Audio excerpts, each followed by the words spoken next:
കഴിച്ചോ.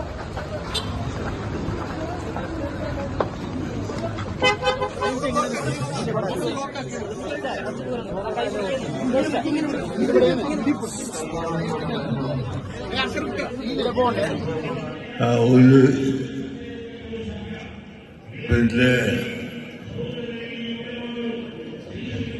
റജഅത്ത് ഇങ്ങനെ തുടങ്ങിയ കാര്യങ്ങൾ എല്ലാം അറിഞ്ഞിരിക്കണം ഖാദിമാർ. ഇതറിയുന്ന ആളെ മാത്രമേ ഖാദിയാക്കാൻ പാടുള്ളൂ. അള്ളാഹുവിന്റെ തൗഫീഖ് കൊണ്ട്